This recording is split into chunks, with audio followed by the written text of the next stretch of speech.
Hello and welcome to Science Fiction Monthly. I'm your host, John Grillo, and this is the science fiction news for May 2005.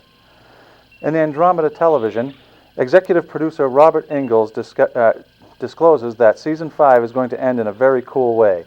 He states that the crew finally gets out of the Seafra system just in time before the sun explodes, destroying the system, but they do try to figure out a way to prevent it from happening. We'll have to see how that turns out. And as for the last 6 episodes, it will feature the heroes' efforts not only to save the Seafra system, but to get back to their known universe.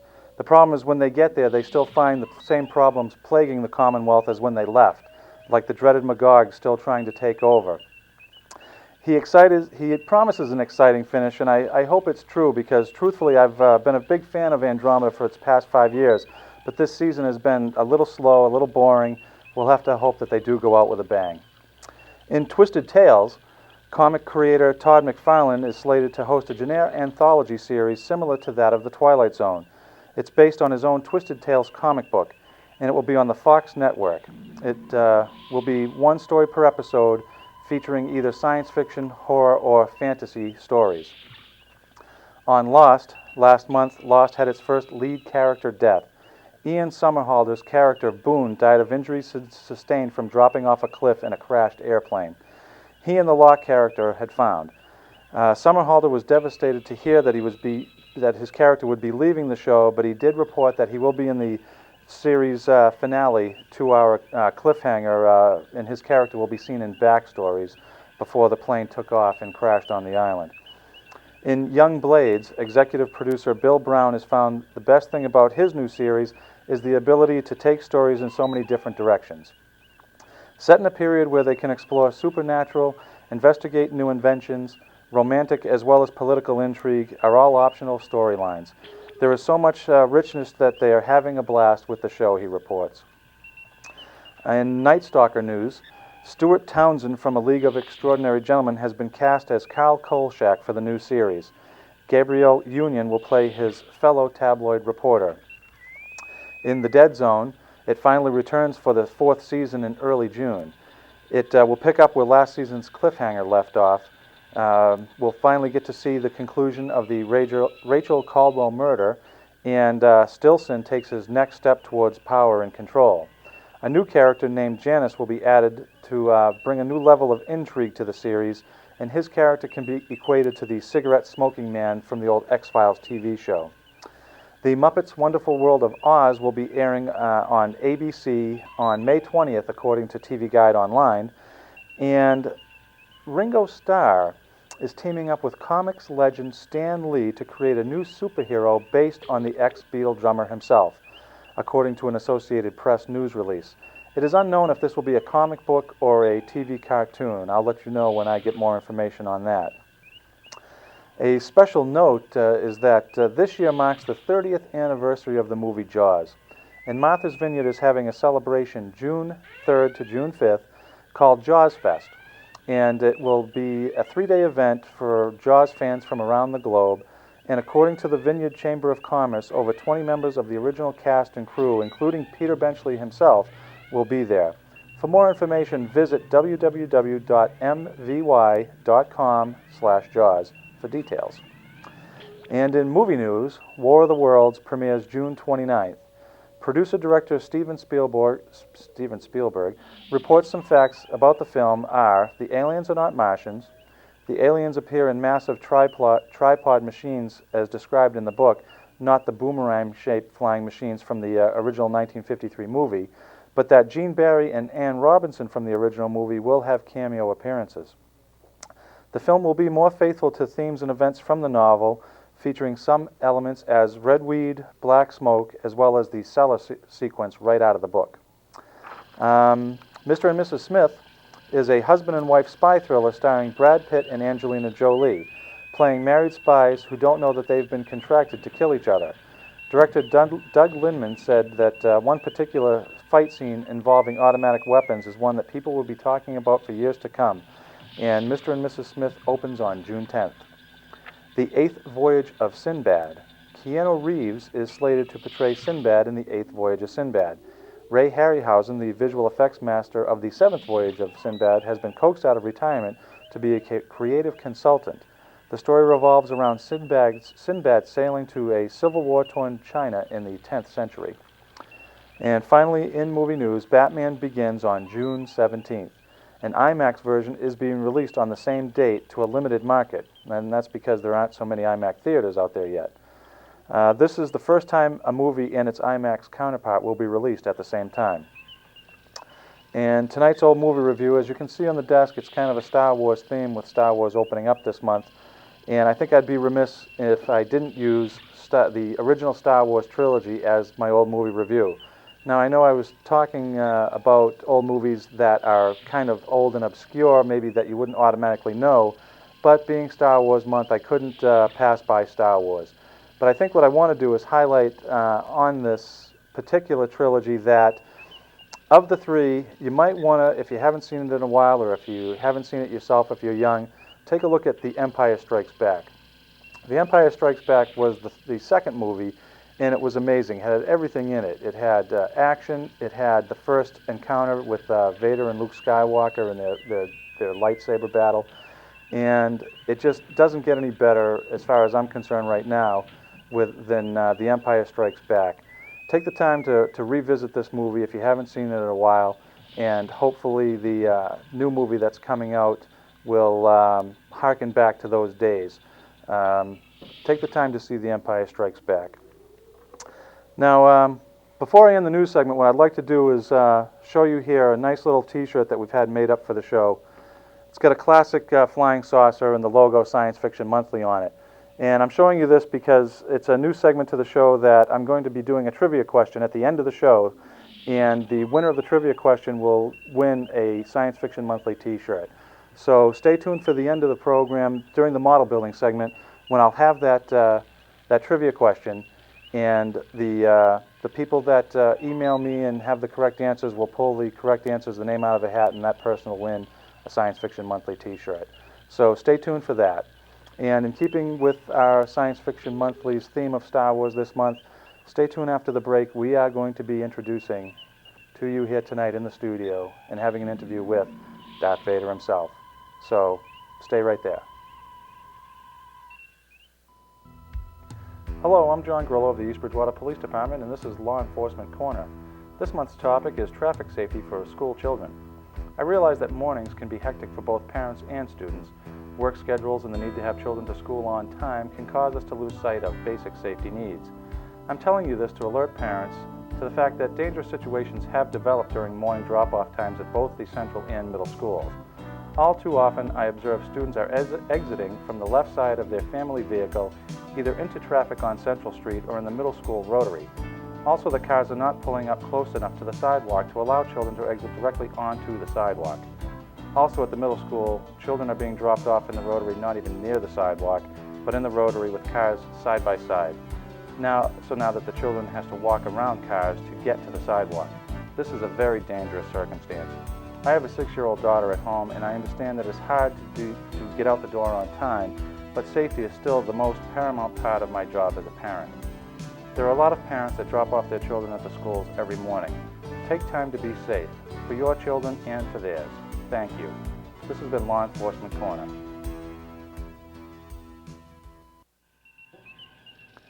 Hi, and welcome back to Science Fiction Monthly. As promised, our special in-studio guest is Darth Vader himself. Welcome to Science Fiction Monthly, Lord Vader. The Emperor commanded my presence here to secure this planet in the name of the Empire. Well, that's interesting. Aren't you spreading yourself a little thin that way? You don't know the power of the Force, but you soon will. Huh. Have you seen the East Bridgewater Police Department lately? I find your lack of faith truly disturbing. Well, fine. We'll leave that alone for now. The final chapter of Anakin Skywalker is about to end and yours is about to begin. Any comments? Anakin Skywalker was a weak child. I have used the dark side of the Force to become strong and to serve my master. Well, how is it strong to be a slave to the Emperor? Don't make me destroy you. Okay, whoa. All right, fine. Are you ready for your 5 spacey questions? The Force makes one always ready. Good. Okay, fine. Number 1. Just how did Palpatine become so powerful and no one even noticed that he had the power of the Force? The dark side works in mysterious ways and proves how powerful The Emperor truly is. Okay. Number 2, typically I ask my guests what their favorite tool or ship is, and I would hazard a guess that your tool would be the lightsaber. So tell me, what would be your favorite ship? You would be wrong about the lightsaber. The Force alone is all-powerful. As for ships, I have an affinity for my own personal TIE fighter. Oh, I like that TIE fighter too. That is a nice ship. Number 3, I understand this change towards the dark side creates a strain between you and Amidala. Any comments about that? Okay, never mind. Well, then number 4 is just what is it with the helmet? The answer will be revealed in the latest chapter. Your weak-minded audience can discover it for themselves.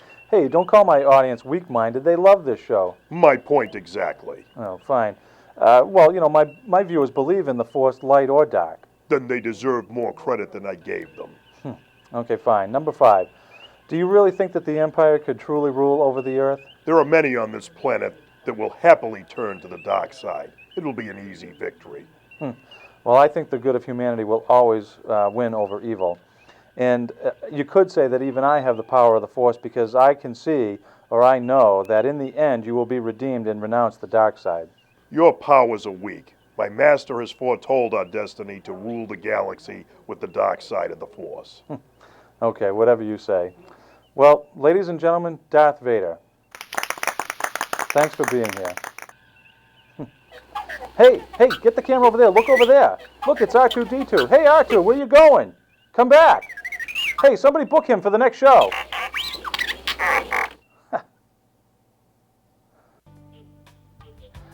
Hi, and welcome to this month's model building segment.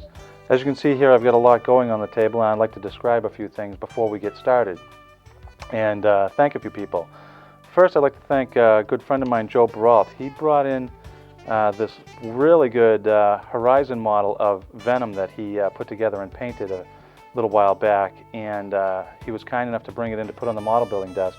And I hope that the camera can show the detail on that, because he did some really good artwork as far as the mouth and the tongue, as far as the coloration of the teeth, and it really came out sharp. And ironically, it's also because Joe, not only being a friend, he's my technical director on the show, and I wanted to highlight that piece tonight because it's really just an extraordinarily well done piece, and I'd like to thank him for bringing that. And secondly, in the front of the model building desk, you can see a really nice Godzilla rendition that my daughter and I did last month. As you may recall from last month's television program, we had Godzilla Month. And if you remember back to the first program of Science Fiction Monthly that I ever made, I talked about reasons to build models, and one of them was inspiration. And after last month's Godzilla show, we were inspired to build that model. And it came with the nice little Tokyo buildings being crushed under his feet, but just as a little extra, because you know me in display bases, I have to try something different. I put just a nice piece of wood that's painted green to kind of match the Godzilla model, and then I put some extra little bushes around the base just to give it that little extra flair, and it also makes a more stable surface for the model to sit on. So that's really nice. I like how that came out. At the end of the show, though, I want to remind everybody that, as I mentioned back in the news segment, we're going to be doing a question for a t-shirt, like the one that I'm wearing here tonight during the new model building segments that we're doing.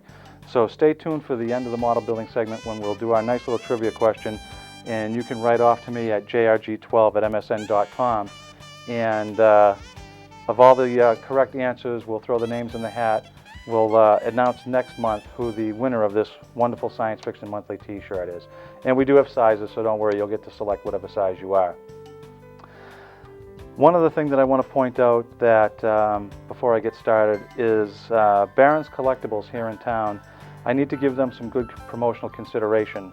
You might remember during the interview segment and the news that there was this nice little fire engine here of Ewoks, and this is back from the 80s, back when they had their little cartoon series going on. And that's a nice collectible there that Andy brought in for me to put on the desk for the news. On top of that, he has also provided us with tonight's model building subjects, which are bust-ups, and I'll get to that in a minute.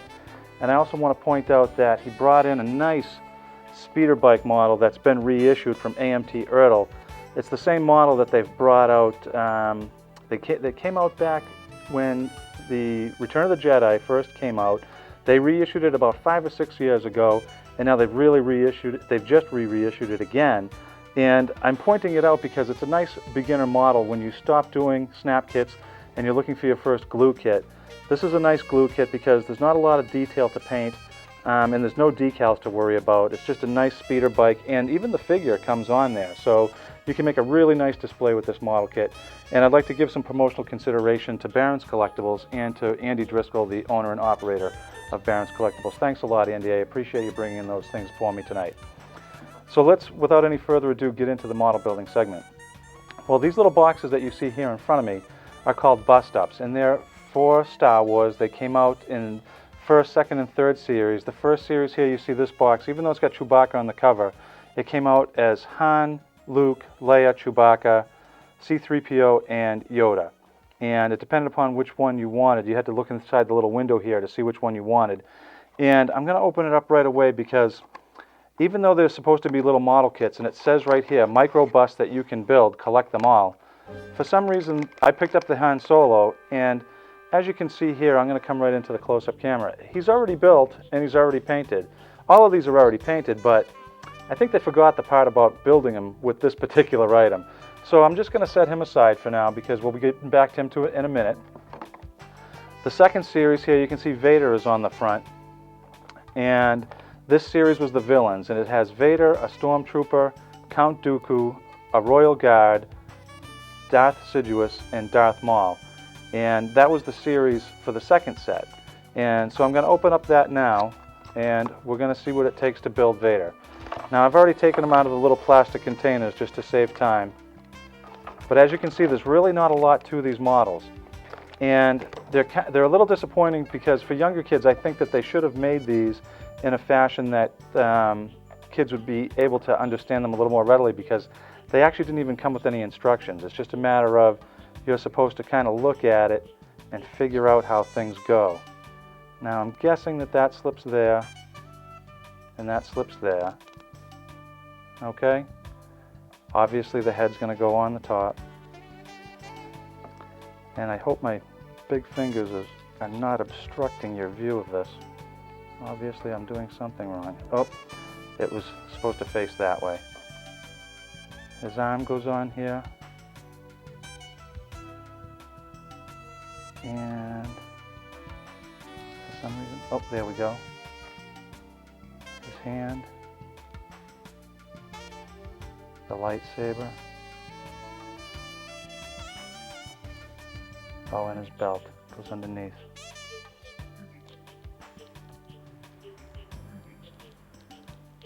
Okay, I hope you could see that. It's difficult sometimes to do things and hope that you can see them. Now the third series that just recently came out is the series of Bounty Hunters. And the series contained Boba Fett, Jango Fett, which is who I have here as Jango Fett, Bosk, Zuckuss, Denegar, and 4-LOM. And as you can see, it came in several pieces too. And I'm going to try to now construct it. And like I said, unfortunately, I'm going basically on my looking at them before the show so that I'd have a quick idea of how they go together. What's nice about these is that they are simple models, and they are already painted in authentic coloration, so they look really nice. But the problem is that they are really simple. So as you can see, I mean, I'm not really rushing, but these are going together rather quickly. But that's good because it gives me enough time to talk about display bases, because you know me, like I was just talking about Godzilla earlier, I always like to make a nice looking display base. So what I've done is I've made a couple of examples for you here tonight. I've taken a regular piece of wood and I've spray painted it with a metallizer spray paint. I've also taken 3 little cups that I have that I actually use them for color mixing when I'm mixing paint. But what I did is I painted them in a nice powdery red. It's kind of a metallic red is what I'm trying to say. So what I've done is I've set it up so that if you wanted to take all of these and display them, oh, I didn't take into consideration that that might not fit on there. Huh. Oh. Okay. I'm sorry, I'm going to face it my way for a quick second to see if there's something that I can do. Well, boy, wasn't that a bit of a design flaw? That really should have... I suppose it sits nice on there anyway. My original intention, though, was to have Vader in the front with these two guys in the back. And that alone makes kind of a nice display. But I've got something even further than that. This here is just a set of coasters that I found at a store. They're made of a nice stone material. But to me, you know, that's more than a coaster. That's a display base.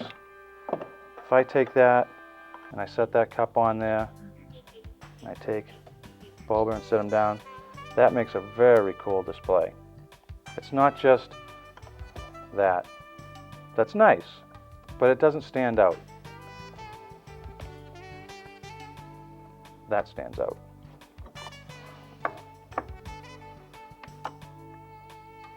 That stands out. And perhaps even Vader just on there like that. Ooh, that's nice. I like that a lot. Can you see that at home? I hope so. I really like that. Or look at this.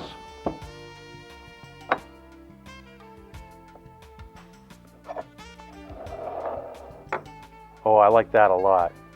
Look at those.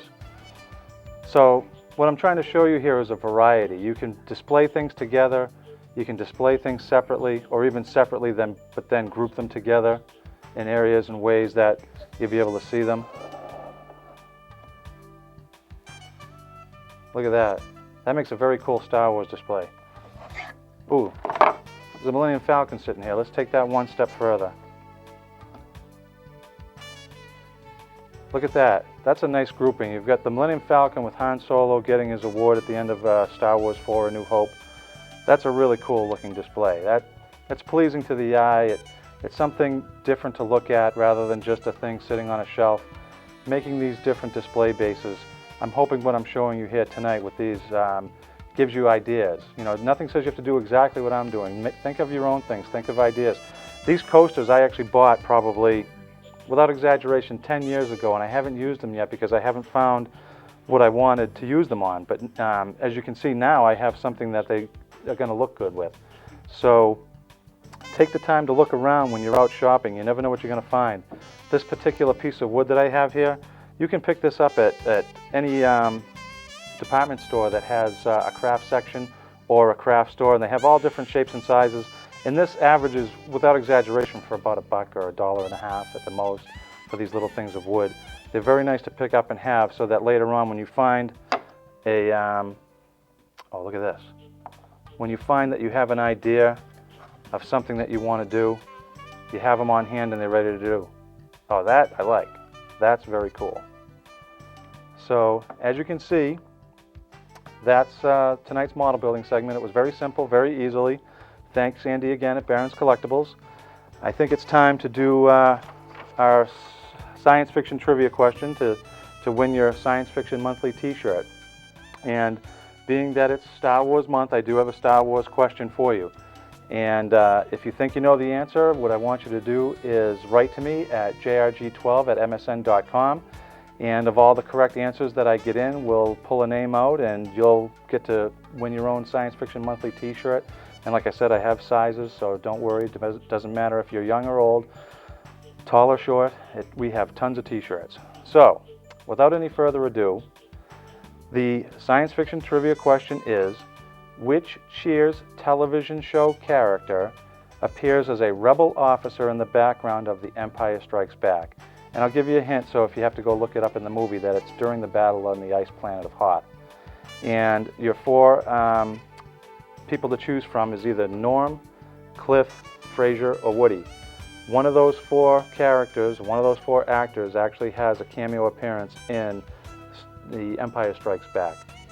So send us a line at jrg12@msn.com. Let us know what you thought of the show.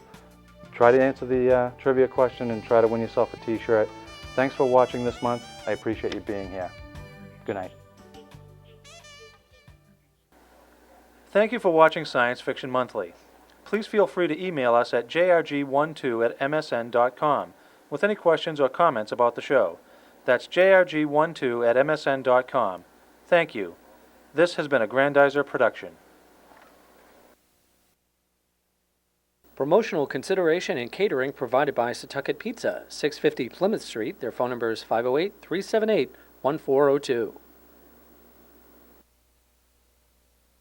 This program was brought to you in part by PMP Associates, Civil Engineering and Land Planning Consultants, 200 North Bedford Street, East Bridgewater, 508-378-3421.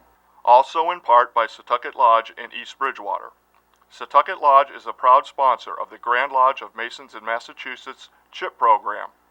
For more information on the Child Identification Program, visit www.mychip.org or call 1-800-882-1020. Science Fiction Monthly has also been brought to you in part by Kids Castle Kingdom, located at 231 Highland Street, East Bridgewater, 508-378-3381, and 933 Plymouth Street, Halifax, 781-293-1975. Kids Castle Kingdom, where kids are royal achievers.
Thank you for everything you're doing for this country and the world. Hey guys, you're doing a great job.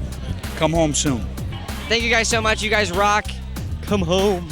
I'm going to be over there soon, guys. Look forward to seeing you. And my heart's with you. Thank you for everything you guys are doing. We're thinking about you all the time. And come home safe. It is the American way. Thank you. Everybody's over there representing the United States of America. I can't tell you how much everybody over here appreciates it. My name's Rawson Thurber. I'm the director of Dodgeball, True Underdog Story. Thank you for keeping America safe. We love you. Come home soon. And you're doing amazing. Keep up the good work. Thank you so much for everything. We all really appreciate it. Thanks for fighting for us, guys. We love you. Thank you so much. It's the American way, it's the American dream. Pursue the opportunity just to get this cream. It's the American way, it's the American. It's Roswell, the American Idol.